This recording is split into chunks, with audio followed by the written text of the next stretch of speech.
Point number 223. Primary control of secretion from zona glomerulus is by which hormone? जो zona glomerulosa होता है, adrenal cortex के हमने 3 Jones पढ़े थे, zona glomerulosa, zona fasciculata and zona reticularis। जो zona glomerulosa था वो सिक्रीट कर रहा था मिनरलोकॉर्टिकॉइड्स को, मिनरलोकॉर्टिकॉइड्स के अंदर एल्डोस्टेरोन को, और जो zona fasciculata होता है वो ग्लूकोकॉर्टिकॉइड्स को सिक्रीट करता है और इसमें कॉर्टिसोल्स को सिक्रीट करता है। और जो zona reticularis होता है वो एंडोजेंस को सिक्रीट करता है जिसमें डायहाइड्रो एपी एंड्रोस्टीनिडायोन आते हैं। अब जो प्राइमरी कंट्रोल जोना ग्लोमेरुलोसा का वो एंजियोटेंसिन 2 से होता है, क्योंकि जो एंजियोटेंसिन 2 होता है ना वो एल्डोस्टेरोन को मेंटेन कर रहा होता है, तो इसलिए जो एंजियोटेंसिन 2 होगा वो जोना ग्लोमेरुलोसा की सिक्रीशन को कंट्रोल करता है। हमने ये भी पढ़ा था कि जो हेमरेज वाले पेशेंट्स होते हैं उसके अंदर एल्डोस्टेरोन के सिक्रीशन को ज़्यादा कर देता है जो एंजियोटेंसिन 2 होता है, तो इसलिए जो एंजियोटेंसिन 2 होगा वो जोना ग्लोमेरुलोसा का प्राइमरी कंट्रोल करता है। 224 में दिया हुआ है कि जो बेस्ट वे है जिससे हम मेजर कर सकते हैं हाई प्रोटीन लेवल को प्लाज्मा में यूरिन नाइट्रोजन कंटेंट। यूरिन के अंदर हम नाइट्रोजन कंटेंट को चेक करके ये चेक कर सकते हैं कि प्लाज्मा के अंदर कितना हाई प्रोटीन लेवल था। प्लाज्मा के प्रोटीन लेवल्स को चेक करने के लिए हम यूरिन के नाइट्रोजन कंटेंट को चेक करते हैं। यूरिन के अंदर जितना नाइट्रोजन होगा इसका मतलब है कि प्लाज्मा के अंदर उतनी ही प्रोटीन्स थी। 225 में दिया हुआ एक पेशेंट को प्रोलॉन्ग वॉमिटिंग है और साथ मेटाबॉलिक अल्कलोसिस हो गई है, is caused by decrease hydrogen. Hydrogen ion जब वॉमिटिंग बहुत ज़्यादा होती है तो हमारा हाइड्रोक्लोरिक एसिड बॉडी से निकल जाता है, तो हाइड्रोजन आयन की डिक्रीज हो जाने की वजह से मेटाबॉलिक अल्कलोसिस डेवलप हो जाती है। हाइड्रोजन आयन के कम हो जाने की वजह से मेटाबॉलिक अल्कलोसिस हो जाती है प्रोलॉन्ग वॉमिटिंग वाले पेशेंट्स में। हाइड्रोजन आयन कम हो जाने की वजह से मेटाबॉलिक अल्कलोसिस डेवलप हो जाती है प्रोलॉन्ग वॉमिटिंग वाले पेशेंट्स के अंदर। 226 पे दिया हुआ है infusion of 140 milliequivalent sodium in 100 ml of water causes increase osmolarity of both ICF and ECF। अब हम ऐसा सोडियम दे रहे हैं जिसमें 140 मिली इक्विवेलेंट है। 140 milliequivalent in 100 ml is hypertonic, ठीक है। हाइपरटोनिक सोल्यूशन है, जब आपने हाइपरटोनिक सोल्यूशन देंगे तो आपके इंट्रासेलुलर फ्लूइड की भी ऑस्मोलैरिटी ज़्यादा हो जाएगी और एक्स्ट्रासेलुलर फ्लूइड की भी ऑस्मोलैरिटी ज़्यादा हो जाती है, तो हाइपरटोनिक सोल्यूशन देने से। और अगर आप हाइपोटोनिक सोल्यूशन दोगे जो कि 1000 ml के अंदर होता है तो उसकी वजह से इंट्रासेलुलर फ्लूइड की भी ऑस्मोलैरिटी कम हो जाती है और एक्स्ट्रासेलुलर फ्लूइड की भी ऑस्मोलैरिटी कम हो जाती है, तो आप हाइपरटोनिक सोल्यूशन दे रहे हो। जब हम हाइपरटोनिक देते हैं तो इंट्रासेलुलर फ्लूइड की और एक्स्ट्रासेलुलर फ्लूइड दोनों की ऑस्मोलैरिटी ज़्यादा हो जाती है। नेक्स्ट MCQ दिया हुआ है कि एक पेशेंट है उसको क्रॉनिक रिस्पायरेटरी एसिडोसिस है और अगर उसका 10 millimetre of mercury carbon dioxide के लेवल अगर ज़्यादा होंगे तो कितना बाइकार्बोनेट ज़्यादा होगा क्रॉनिक रिस्पायरेटरी एसिडोसिस में। अब सबसे पहले मैं आपको बताती हूँ कि जो रिस्पायरेटरी एसिडोसिस होती है, जो रिस्पायरेशन के एसिड बेस बैलेंस होता है उसमें 2 तरह की होती है, एक रिस्पायरेटरी एसिडोसिस, एक रिस्पायरेटरी अल्कलोसिस। अब रिस्पायरेटरी जब भी आएगा ना तो उसमें जो मेन आपका प्राइमरी डिफेक्ट होगा वो कार्बन डाइऑक्साइड के अंदर होगा और जो कंपनसेटरी होगा वो बाइकार्बोनेट होगा। अब एसिडोसिस के अंदर क्या होता है, पीएच कम हो जाती है और कार्बन डाइऑक्साइड के लेवल ज़्यादा हो जाते हैं, तो कार्बन डाइऑक्साइड और पीएच का इन्वर्स रिलेशन होता है रिस्पायरेटरी वाले केस के अंदर। और जो मेटाबॉलिक वाला होता है उसके अंदर बाइकार्बोनेट और पीएच का डायरेक्ट रिलेशन होगा कि पीएच ज़्यादा होगी तो बाइकार्बोनेट भी ज़्यादा होगा और पीएच कम होगी तो बाइकार्बोनेट भी कम होगा। इसी तरह से अब जो कार्बन डाइऑक्साइड है उसके लेवल ज़्यादा हो जाते हैं एसिडोसिस के अंदर और पीएच कम होती है। रिस्पायरेटरी अल्कलोसिस के अंदर कार्बन डाइऑक्साइड के लेवल कम होते हैं और पीएच ज़्यादा होती है। अब जो रिस्पायरेटरी एसिडोसिस होती है वो भी 2 तरह की होती है, एक एक्यूट रिस्पायरेटरी एसिडोसिस होती है, एक क्रॉनिक रिस्पायरेटरी एसिडोसिस होती है। एक्यूट रिस्पायरेटरी एसिडोसिस के अंदर कार्बन डाइऑक्साइड के लेवल तो ज़्यादा होंगे, एसिडोसिस चाहे एक्यूट हो चाहे क्रॉनिक हो, कार्बन डाइऑक्साइड के लेवल ज़्यादा होंगे। अब उसको कंपनसेट करने के लिए बाइकार्बोनेट के लेवल भी ज़्यादा हो जाते हैं। इसी तरह से जो एक्यूट रिस्पायरेटरी अल्कलोसिस होती है या जो acute respiratory chronic respiratory alkalosis होती है उन दोनों के अंदर कार्बन डाइऑक्साइड के लेवल कम होंगे। अल्कलोसिस के अंदर कार्बन डाइऑक्साइड कम होती है और पीएच ज़्यादा होती है, लेकिन उसको कंपनसेट करने के लिए बाइकार्बोनेट के लेवल्स कम हो जाते हैं अल्कलोसिस के अंदर। अब जब एक्यूट रिस्पायरेटरी एसिडोसिस होती है तो जब आपका बाइकार्बोनेट 1 मिलीमोल पर लीटर ज़्यादा होगा तो कार्बन डाइऑक्साइड आपकी 10 मिलीमीटर ऑफ मर्करी ज़्यादा हो जाती है। क्रॉनिक रिस्पायरेटरी एसिडोसिस के अंदर जब आपकी कार्बन डाइऑक्साइड का लेवल 40 मिलीमीटर ऑफ मर्करी से अगर ज़्यादा हो जाए तो बाइकार्बोनेट हमारी 4 मिलीमोल पर लीटर ज़्यादा होती है। तो क्रॉनिक रिस्पायरेटरी एसिडोसिस के अंदर 4 जो है वो 4 मिलीमोल पर लीटर बाइकार्बोनेट के लेवल्स इंक्रीज़ करते हैं। इसी तरह से जो एक्यूट रिस्पायरेटरी अल्कलोसिस होती है उसमें जब 2 मिलीमोल जब 10 millimetre of mercury carbon dioxide कम होगी तो बाइकार्बोनेट 2 मिलीमोल कम हो जाएगा, और जब 40 से ज़्यादा बाइकार्बोनेट कम होगी तो फिर 5 मिलीमोल पर लीटर बाइकार्बोनेट कम हो जाता है क्रॉनिक के अंदर। अब क्रॉनिक रिस्पायरेटरी एसिडोसिस के अंदर हाइड्रोजन आयन कंसंट्रेशन जो होती है ना वो नॉर्मल होती है, ठीक है, मतलब कि पीएच भी नॉर्मल हो जाती है क्रॉनिक रिस्पायरेटरी एसिडोसिस के अंदर, क्योंकि बहुत अरसे तक जब रहेगी एसिडोसिस तो कंपनसेट करने के लिए अल्कलोसिस होगी और पीएच नॉर्मल हो जाती है क्रॉनिक रिस्पायरेटरी एसिडोसिस के अंदर, हाइड्रोजन आयन की कंसंट्रेशन नॉर्मल हो जाती है क्रॉनिक रिस्पायरेटरी एसिडोसिस के अंदर। अब मैंने आपको बताया था कि पीएच का और बाइकार्बोनेट का जो होता है ना वो डायरेक्ट रिलेशन होता है, ठीक है, पीएच ज़्यादा होगी तो बाइकार्बोनेट भी ज़्यादा होगा, और पीएच का और कार्बन डाइऑक्साइड का जो होता है वो इन्वर्स रिलेशन होता है रिस्पायरेटरी एसिडोसिस अल्कलोसिस के अंदर, और मेटाबॉलिक के अंदर पीएच और बाइकार्बोनेट का डायरेक्ट रिलेशन होता है। अब जब मेटाबॉलिक अल्कलोसिस होगी, मेटाबॉलिक अल्कलोसिस नाम से बता रही है कि पीएच ज़्यादा है, अब मेटाबॉलिक है तो इसका मतलब है बाइकार्बोनेट भी ज़्यादा होगा, तो बाइकार्बोनेट 25 से या 26 से ज़्यादा हो तो हम कहते हैं कि मेटाबॉलिक अल्कलोसिस है। Regarding the function of lymphatics, lymphatics क्या काम करती हैं, ये प्लाज्मा फ्लूइड को वापस बॉडी के अंदर लेके जाती हैं, जो एक्सेसिव प्लाज्मा फ्लूइड हमारा फिल्टर हो रहा होता है उसको वापस हमारी बॉडी के अंदर लेके जाती हैं लिम्फेटिक्स। 230 में दिया हुआ है क्या patient of chronic nephritis presented with anaemia, what to give in this patient. Chronic nephritis का पेशेंट है, मतलब उसकी किडनीज काम नहीं कर रही हैं तो एनीमिया हुआ है तो आप उसको एरिथ्रोपोइटिन दोगे, जाहिर सी बात है किडनी का फंक्शन है एरिथ्रोपोइटिन की प्रोडक्शन, तो जब एरिथ्रोपोइटिन नहीं होगा तो फिर आप उसको एनीमिया डेवलप हो जाएगा, तो हम उसे एरिथ्रोपोइटिन ही देंगे ताकि जो है वो उसके हम क्रॉनिक नेफ्राइटिस में एनीमिया को ट्रीट कर सके। A patient presented with a severe metabolic alkalosis, अब मेटाबॉलिक अल्कलोसिस है मतलब इसके अंदर बाइकार्बोनेट के लेवल भी ज़्यादा होंगे और पीएच भी ज़्यादा होगी, ब्लड प्रेशर भी उसका ज़्यादा हुआ हुआ है, हाइपरटेंशन है उसको, सीरम पोटाशियम उसका कम हुआ हुआ है, हाइपोकेलीमिया हुआ हुआ है, there is increase aldosterone levels, aldosterone के लेवल जब ज़्यादा होते हैं तो हमें पता है कि हाइपोकेलीमिया हो जाता है, that is primary hyper aldosteronism, primary hyper aldosteronism या कॉन सिंड्रोम के अंदर हाइपोकेलीमिया होता है, पोटाशियम के लेवल्स कम हो जाते हैं और हाइपरटेंशन होती है। अगर कभी भी सिनेरियो में दिया हुआ हो कि पेशेंट को हाइपोटेंशन है, हाइपोटेंशन के साथ हाइपरटेंशन के साथ ब्लड प्रेशर ज़्यादा हो, साथ आपका पोटाशियम कम हो और साथ अगर अल्कलोसिस हो, तो ये ट्रायड जो होता है ना ये होता है कॉन सिंड्रोम का या फिर प्राइमरी हाइपर एल्डोस्टेरोनिज्म का, जिसमें हाइपरटेंशन के साथ पोटाशियम के लेवल्स कम हो जाते हैं और साथ हमें अल्कलोसिस मिलती है। 232 में दिया हुआ था एक 45 ईयर ओल्ड मैन है जो कि एक छत से गिर गया है, उसको हेड इंजरी हुई थी और हेड इंजरी के बाद उसको हाइपर वेंटिलेशन हुई, उसके जो एबीजीज आपने कराए तो पीएच 7.1 है, इसका मतलब है कि एसिडोसिस है। कार्बन डाइऑक्साइड उसकी ऑक्सीजन उसकी 69 है, कार्बन डाइऑक्साइड उसकी 25 है, नॉर्मल कार्बन डाइऑक्साइड 35 से 45 होती है, तो कार्बन डाइऑक्साइड इसके अंदर कम हुई भी है, पीएच भी उसकी कम हुई भी है, मतलब एसिडोसिस है, और बाइकार्बोनेट के लेवल्स भी उसके कम हैं, नॉर्मल जो होते हैं वो 22 से 26 तक होते हैं। अब आपने ये देखना है कि पीएच होती है ना वो डायरेक्ट रिलेशन में होती है कार्बन डाइऑक्साइड के साथ, ठीक है, तो ये मेटाबॉलिक एसिडोसिस होगी, पीएच भी कम है और वो भी कम है, तो ये मेटाबॉलिक एसिडोसिस होगी। नेक्स्ट सिनेरियो दिया हुआ है कि जो टोटल बॉडी वाटर होता है इन्फेंट्स के अंदर वो 75% होते हैं, इन्फेंट्स के अंदर 75% जो है वो टोटल बॉडी वाटर होता है, इन्फेंट्स के बॉडी के अंदर जो वाटर होता है वो 75% होता है। जो जिटलमैन सिंड्रोम होता है इसमें डिस्टल कॉन्वर्टेड ट्यूब्यूल का डिफेक्ट होता है, डीसीडी का डिफेक्ट होता है जिटलमैन सिंड्रोम के अंदर, ये अडल्टहुड के अंदर होता है, पेशेंट का ब्लड प्रेशर नॉर्मल होगा, इसमें रेनिन भी ज़्यादा होती है, एल्डोस्टेरोन भी ज़्यादा होता है और मैग्नीशियम कम होगा, यूरिन के अंदर कैल्शियम कम हो जाता है, सीरम सोडियम एंड पोटाशियम कम हो जाते हैं और मेटाबॉलिक अल्कलोसिस होती है। जिटलमैन सिंड्रोम डिस्टल कॉर्नेटेड ट्यूब्यूल को अफेक्ट करता है, ठीक है, डीजी से याद रख लेना कि जिटलमैन सिंड्रोम होता है वो डीसीटी को अफेक्ट करता है, इसमें जो डिफेक्टेड पार्ट होता है डिफेक्ट होता है डीसीटी के अंदर, डिस्टल कॉर्नेटेड ट्यूब्यूल के अंदर डिफेक्ट होता है।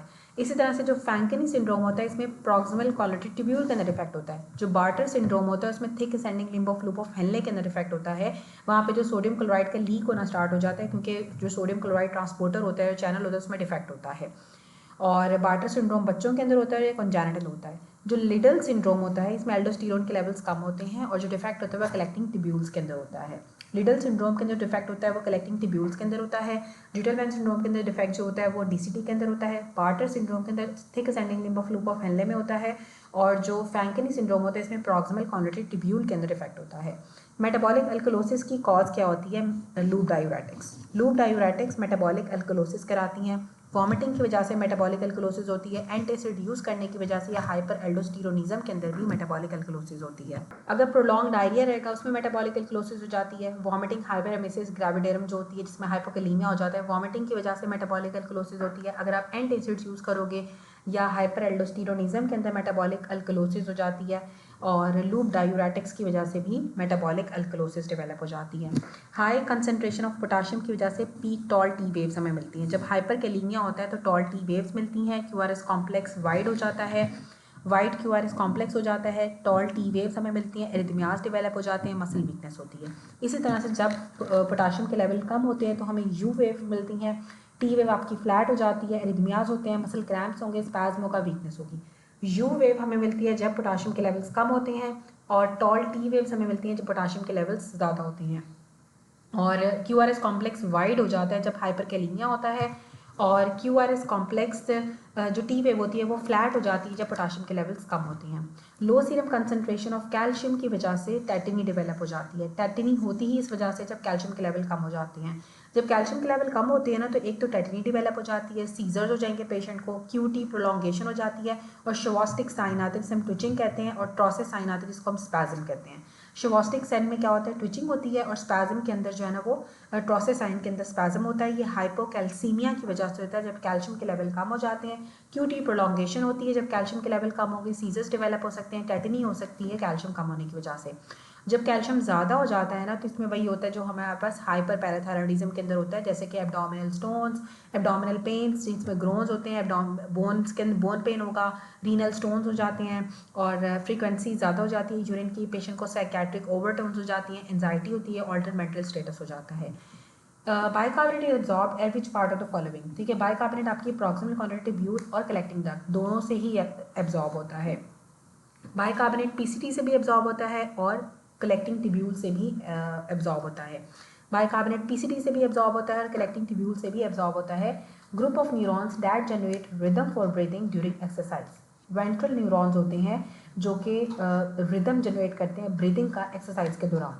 एक्सरसाइज के दौरान वेंट्रल न्यूरॉन्स, ठीक है, वेंट्रल न्यूरॉन्स होते हैं जो कि एक्सरसाइज के दौरान रिदम जनरेट करते हैं ब्रीदिंग का रिदम। वेंट्रल न्यूरॉन्स होते हैं जो कि ब्रीदिंग रिदम को जनरेट करते हैं एक्सरसाइज के दौरान।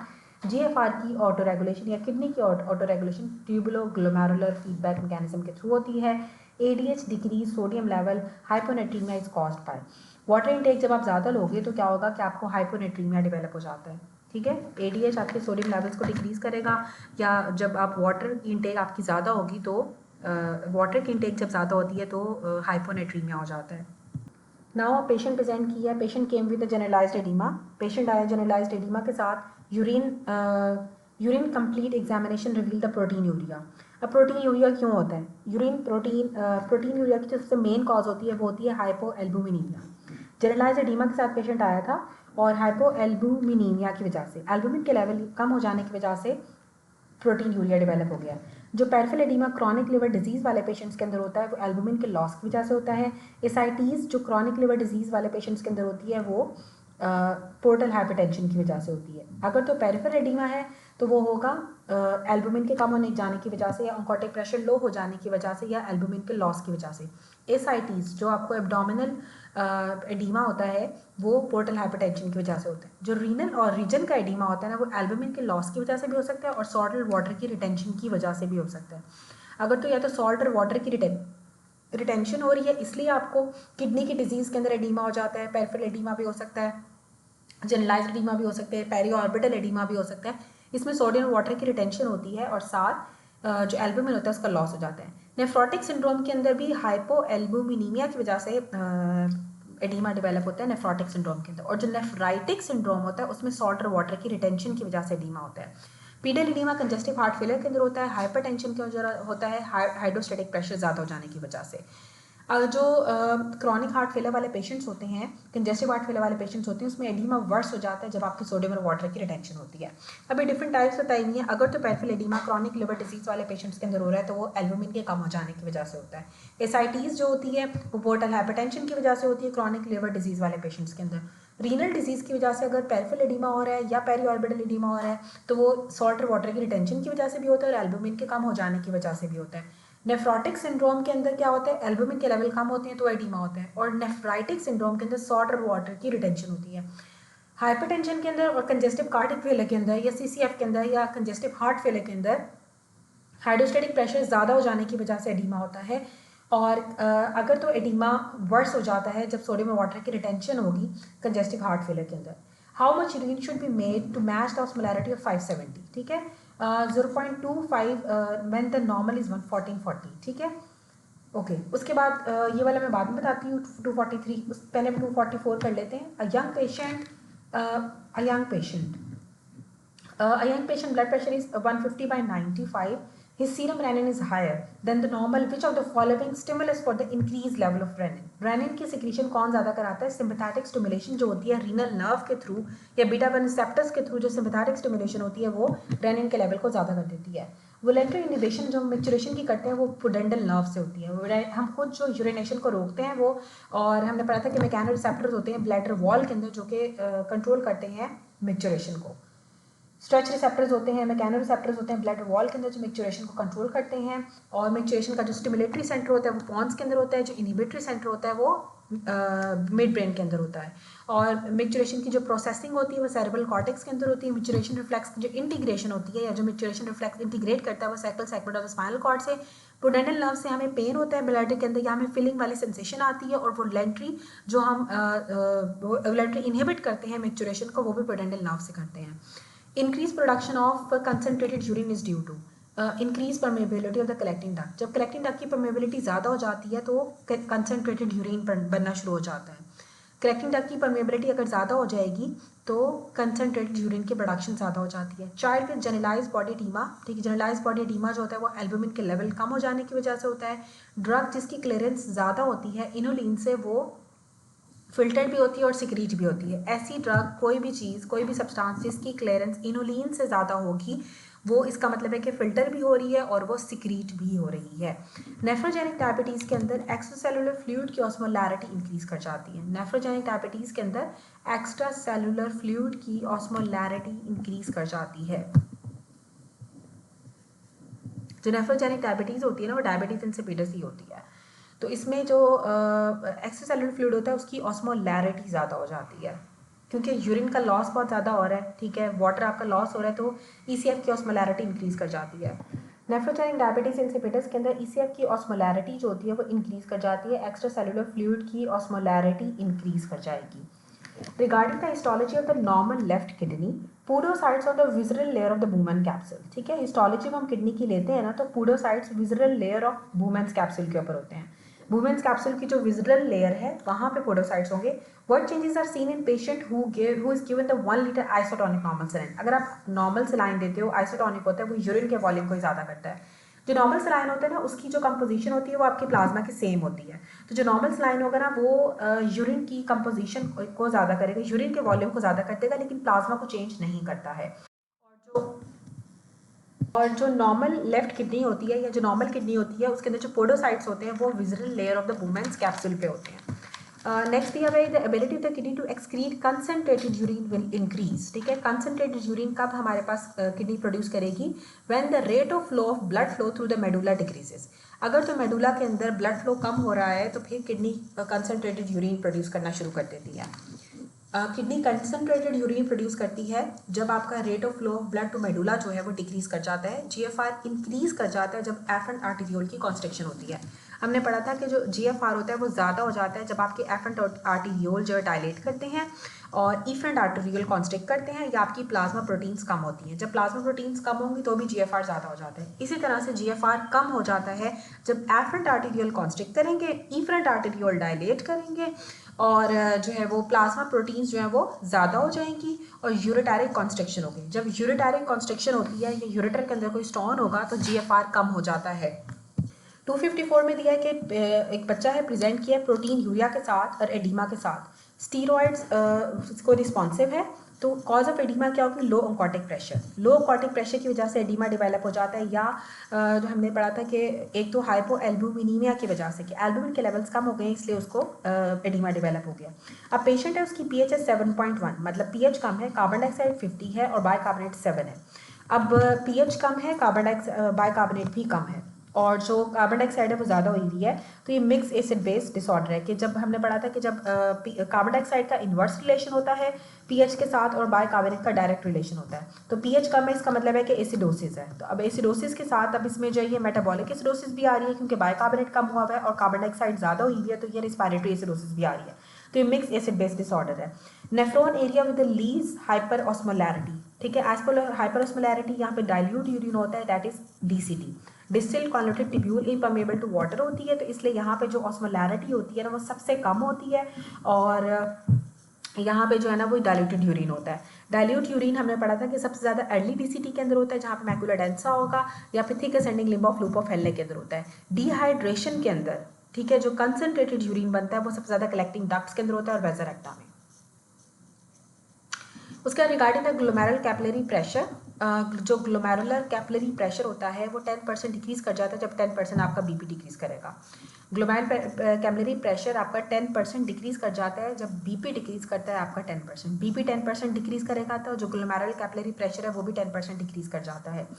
Thirst is partially elevated by SiADH, ठीक है। जो SiADH होता है वो क्या करता है, आपकी प्यास को कम कर देता है क्योंकि वो वाटर को प्रिजर्व कर रहा होता है, तो आपकी थर्स्ट जो होती है वो डिक्रीज हो जाती है SiADH की वजह से। थर्स्ट डिक्रीज हो जाती है SiADH की वजह से। सेकेंडरी एक्टिव ट्रांसपोर्ट जो किडनी के अंदर होती है दैट इज ग्लूकोज। ग्लूकोज की सेकेंडरी एक्टिव ट्रांसपोर्ट होती है किडनी के अंदर। ग्लूकोज की सेकेंडरी एक्टिव ट्रांसपोर्ट होती है किडनी के अंदर। Sodium reabsorption in basolateral membrane occur through sodium potassium pump. Sodium की जो रीअब्जॉर्प्शन होती है ना बेसोलैटरल मेम्ब्रेन के ऊपर वो सोडियम पोटेशियम पंप के थ्रू होती है। Change in renal function to retain the maximum blood is increase, ठीक है। अगर आपने मैक्सिमम ब्लड को या किडनी के ब्लड फ्लो को मेंटेन करने के लिए हम क्या करते हैं, रेनिन की सिक्रीशन ज़्यादा करते हैं, ठीक है। जो चेंज आता है किडनी के फंक्शंस के अंदर ताकि मैक्सिमम ब्लड आए दैट इज रेनिन। रेनिन की सिक्रीशन ज़्यादा हो जाती है ताकि मैक्सिमम ब्लड आए। मैक्सिमम ब्लड के लिए रेनिन की सिक्रीशन ज़्यादा हो जाती है। ऑटो रेगुलेशन जो होती है रीनल ब्लड फ्लो की, उसमें मीन आर्टीरियल प्रेशर हमारा 80 से 120 के दरमियान में होता है। ऑटो रेगुलेशन पे जो मीन आर्टीरियल प्रेशर होगा वो 80 से 120 के दरमियान होता है। नेक्स्ट दिया हुआ है कि जो फ्लूइड आपका पीसीडी से लूप ऑफ हेनले के अंदर आ रहा होता है उसमें यूरिया ज़्यादा होता है एज कम्पेयर टू प्लाज्मा के।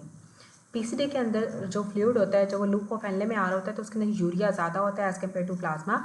पेशेंट प्रेजेंट आया है अनकॉन्शियस स्टेट के अंदर, उसका जो ब्लड ग्लूकोज लेवल है वो 400 मिलीग्राम पर डेसीलीटर है, पीएच उसकी 7.1 हुई है। What will be the most important buffer in the plasma? Plasma का जो बफर होता है वो बाइकार्बोनेट होता है। Bicarbonate is the best buffer of the plasma, ठीक है। प्लाज्मा बफर हमारा बाइकार्बोनेट होता है। इनानिक गैप बढ़ जाता है, इंक्रीज इनानिक गैप होता है अनकंट्रोल डायबिटीज मेलाइटिस के अंदर, या DKA के अंदर हमने पढ़ा था कि डायबिटिक कीटोसिडोसिस के अंदर अनकंट्रोल डायबिटीज मेलाइटिस के अंदर इंक्रीज इनानिक गैप होता है। मेटाबॉलिक एसिडोसिस होती है with increase anionic gap. Edema can occur due to decrease of cardiac pressure and due to the raised hydrostatic pressure. Apart from these two being cause of edema, what combination can cause edema due to obstruction? ठीक है, infection या neoplasia. अब oedema obstruction की वजह से कब होगा? अगर कहीं पे इन्फेक्शन हो गई है या अगर कहीं कैंसर है तो उसमें भी एडिमा डेवलप हो जाता है। रिस्पायरेटरी एसिडोसिस के अंदर बाइकार्बोनेट सिस्टम जो होता है वो किडनी के अंदर बफर के तौर पे काम करता है। हमने पढ़ा था कि जब रिस्पायरेटरी एसिडोसिस होगी तो कार्बन डाइऑक्साइड के जो मेन डिफेक्ट आता है कंपनसेटरी जो होता है ना वो बाइकार्बोनेट होता है। तो बाइकार्बोनेट जो होता है वो कंपनसेट करता है, तो इसलिए जो बफर सिस्टम होगा वो बाइकार्बोनेट के अंदर होगा। सिक्रीशन ऑफ जो ADH होती है वो ब्लॉक हो जाती है ड्यू टू द श्रिंकेज जो ऑस्मोरिसेप्टर्स। ऑस्मोरिसेप्टर्स के श्रिंकेज की वजह से हमने पढ़ा था सोडियम कंसंट्रेशन को भी ऑस्मोरिसेप्टर्स रेगुलेट कर रहे थे। तो ऑस्मोरिसेप्टर्स की जो है वो श्रिंकेज की वजह से ADH की सिक्रीशन ब्लॉक हो जाती है। Decrease in the size of uterus after the 10 days of delivery is 5 to 10 grams what it would be after the 6 to 8 weeks, ठीक है। अब यूट्रस का साइज जो होता है ना 10 days के बाद 5 to 10 grams हो गया, तो जो 6 days के बाद यूट्रस का साइज जो है 60 ग्राम हो जाएगा। यहाँ पे बात बताइए कि यूट्रस का जो वेट होता है वो वेरी करता है डिलीवरी के बाद। आफ्टर डिलीवरी यूट्रस का वेट जो होता है ना वो 1 kg होता है, ऑलमोस्ट 1000 ग्राम। 1 kg होता है, 1000 ग्राम्स होता है। फिर एक हफ्ते के बाद जो है ना वो 500 ग्राम हो जाते हैं, मतलब आधा हो जाता है, ठीक है। उसके बाद 2 हफ्तों के बाद जो है ना वो 300, उसका भी हाफ हो जाता है कि तकरीबन 300 से 350 हो जाता है। और जब 4 वीक्स गुजर जाते हैं तो जो यूट्रस का वेट होता है ना वो सिर्फ और सिर्फ 1 महीने के बाद सिर्फ 100 ग्राम्स हो जाता है। और जब 6 to 8 वीक्स गुजर जाएंगे, मतलब पूरा पोस्टमार्टम वाला जो टाइम होता है वो गुजर जाता है, तो फिर यूट्रस का जो वेट होता है वो 40 से 60 ग्राम्स के दरमियान में आ जाता है। 6 to 8 वीक्स के बाद जो यूट्रस का जो वेट होता है ना वो 40 से 60 ग्राम्स के दरमियान में आ जाता है। अब ऑन्कोटिक प्रेशर की रीज़न क्या होती है, that is albumin. Plasma proteins जो होती हैं वो ऑन्कोटिक प्रेशर को बनाती हैं, तो ऑन्कोटिक प्रेशर की जो रीज़न होती है वो एल्बुमिन होती है। ऑन्कोटिक प्रेशर की जो रीज़न है वो सोडियम भी हो सकता है, ऑस्मोटिक प्रेशर की, ठीक है। ये ऑस्मोटिक प्रेशर है, वो ऑन्कोटिक प्रेशर था। जो ऑस्मोटिक प्रेशर होता है उसकी रीज़न जो होती है सोडियम होती है। ऑस्मोरिसेप्टर्स ही सोडियम की कंसंट्रेशन को मेंटेन करते हैं, और एडीएच जो होता है वो ब्लॉक हो जाता है, ठीक है। एडीएच की सिक्रीशन ब्लॉक हो जाएगी ऑस्मो रिसेप्टर के श्रिंकेज की वजह से। ऑस्मो रिसेप्टर्स जब श्रिंक करते हैं तो एडीएच की सिक्रीशन ब्लॉक हो जाती है। जीएफआर ज़्यादा हो जाता है नाइट्रिक ऑक्साइड से। नाइट्रिक ऑक्साइड आपके जीएफआर को ज़्यादा कर देती है। नाइट्रिक ऑक्साइड जो होती है वो जीएफआर को ज़्यादा कर देती है, क्योंकि वेसल्स को डायलेट करती है, तो जीएफआर को ज़्यादा कर देगी। एफरेंट आर्टेरियोल्स डायलेट होंगी और जीएफआर ज़्यादा हो जाएगा। अब एक पेशेंट है, उसकी पीएच है ना 7.12 है, मतलब पीएच कम है, कार्बन डाइऑक्साइड ज़्यादा हुआ है, बाइकार्बोनेट कम है, तो ये मिक्स एसिड बेस डिस्टर्बेंस होगी, क्योंकि इसमें दोनों चीज़ें, मेटाबॉलिक एसिडोसिस भी हो रही है और रिस्पायरेटरी एसिडोसिस भी हो रही है। पेशेंट है, उसको नेफ्रोटिक सिंड्रोम है। स्ट्रक्चर जो ग्लोमेरुलर बेस मेम्ब्रेन के अंदर होता है, जिसका मेजर रोल होता है परम सेलेक्टिविटी फॉर द प्रोटीन्स के लिए, दैट इज लैमिना रारा एक्सटेंटना। बेस मेम्ब्रेन का कौन सा स्ट्रक्चर होता है जो कि परमिएबिलिटी या जो सिलेक्टिव परमिएबिलिटी के लिए होता है प्रोटीन्स की, दैट इज लैमिना रारा एक्सटर्ना। लैमिना रारा एक्सटर्ना जो होता है वो बेस मेम्ब्रेन का स्ट्रक्चर है जो कि सिलेक्टिव परमिएबिलिटी कराता है। क्रॉनिक रिस्पायरेटरी एसिडोसिस के अंदर increase urinary monohydrogen to dihydrogen phosphate excretion. Chronic respiratory acidosis के अंदर मोनोहाइड्रोजन से और डाईहाइड्रोजन की एक्सक्रीशन होती है, मोनोहाइड्रोजन टू डाईहाइड्रोजन फॉस्फेट की एक्सक्रीशन होती है। What is the early response of body in sudden blood loss? जब अर्ली सडन ब्लड लॉस होगा तो बैरोरिसेप्टर एक्टिवेट होते हैं। अर्ली रिस्पॉन्स बॉडी का क्या होता है कि बैरोरिसेप्टर्स एक्टिवेट हो जाते हैं जब सडन ब्लड लॉस होगा। सडन ब्लड लॉस के अंदर अर्लीस्ट रिस्पॉन्स इज बैरोरिसेप्टर, ठीक है। सडन ब्लड लॉस के अंदर जो अर्ली रिस्पॉन्स होता है बॉडी का, that is baroreceptor. During dehydration ADH increase permeability to collecting ducts. ADH जो होता है ना वो सबसे ज़्यादा आपकी कलेक्टिंग डक्ट्स के ऊपर एक्ट करता है, तो कलेक्टिंग डक्ट्स की परमेबिलिटी को इंक्रीज करके डिहाइड्रेशन के अंदर एडीएच काम करता है। और 277 में दिया हुआ ब्लड प्रेशर उसका बहुत ज़्यादा हुआ है, पोटाशियम कम है, हाइपरटेंशन है, हाइपोकेलीमिया है, पल्स उसकी 50 है, तो एल्डोस्टेरोन ज़्यादा होगा। जब भी हाइपरटेंशन के साथ हाइपोकेलीमिया आ जाए तो आपने एल्डोस्टेरोन के बारे में सोचना है। एरिथ्रोपॉयटिन का स्ट्रॉन्गेस्ट स्टिमुलस जो होता है वो हाइपॉक्सिया होता है, और एरिथ्रोपोइसिस का स्टिमुलस जो होता है वो एरिथ्रोपॉयटिन होता है, और थियोफाइलिन एरिथ्रोपॉयटिन की सिक्रीशन को इनहिबिट कर देती है। शॉर्ट टर्म एक्शन एल्डोस्टेरोन का होता है कि ये सोडियम और पोटाशियम की परमेबिलिटी को कॉर्टिकल कलेक्टिंग टिब्यूल्स के अंदर, ठीक है, कॉर्टिकल कलेक्टिंग टिब्यूल्स के अंदर सोडियम और पोटाशियम की परमेबिलिटी को ज़्यादा कर देता है, सोडियम की रीअब्जॉर्प्शन कराता है। In the presence of ADH maximum water reabsorption होती है पीसीडी से। जब एडीएच होगा ना तो वाटर की एब्जॉर्प्शन मैक्सिमम हो जाती है पीसीडी से। नॉर्मल जो वाटर 80% तक आपका जो वाटर होता है ना वो एब्जॉर्ब होना स्टार्ट, नॉर्मल आपका 65% होता है, लेकिन जब एडीएच होगा ना तो आपकी प्रॉक्सिमल कॉलोरेटरी टिब्यूल से 80% तक वाटर एब्जॉर्ब होना स्टार्ट हो जाता है। उसके बाद एक पेशेंट है, उसको डायरिस हिस्ट्री है कि सिवियर डिस्निया था, शॉर्टनेस ऑफ ब्रेथ है, ब्रेथलेसनेस से 1 हफ्ते से, बाकी सिम्टम्स उसको रिजॉल्व हो गए हैं। पीएच उसकी 7.3 है, कार्बन डाइऑक्साइड 70 है और बाइकार्बोनेट 35 है। अब पीएच क्या है उसकी कम हुई हुई है, ठीक है, 7.3 है, कार्बन डाइऑक्साइड बढ़ा हुआ है, ठीक है, और जो बाइकार्बोनेट है वो भी नॉर्मल हमारे 26 तक होता है, तो बाइकार्बोनेट भी बढ़ा हुआ है। अब ये बेसिकली रिस्पायरेटरी एसिडोसिस है, रिस्पायरेटरी कंपनसेटरी रिस्पायरेटरी एसिडोसिस है, क्योंकि बाइकार्बोनेट बढ़ गया तो ये कंपनसेटरी रिस्पायरेटरी एसिडोसिस होगी। फेनेस्ट्रेटेड कैपिलरी ज़्यादातर हमें किडनी के अंदर मिलती हैं। पेशेंट है जो कि यूरिन नहीं बना पा रहा है 5.4 से नीचे, अगर तो पीएच 5.5 से ज़्यादा होगी ना तो ये टाइप 1 रीनल ट्यूबुलर एसिडोसिस होती है, और अगर पीएच 5.5 से कम है तो वो टाइप 2 भी हो सकती है और टाइप 4 भी हो सकती है। जीएफआर इंक्रीज हो जाता है जब इफ्रंट आर्टेरियोल की कॉन्स्ट्रिक्शन होगी। इफ्रंट आर्टेरियोल के कॉन्स्ट्रिक्शन से जीएफआर ज़्यादा हो जाता है। जीएफआर को मेजर करने का बेस्ट तरीका है क्रेटिनिन क्लियरेंस से। वैसे तो इनोलिन होता है, इनोलिन जो होता है ना वो बेस्ट वे है मेजर करने की, लेकिन क्लिनिकली जो होता है ना वो हम क्रेटिनिन क्लियरेंस से मेजर करते हैं। और रीनल प्लाज्मा फ्लो के लिए हम पीएएच को यूज़ करते हैं।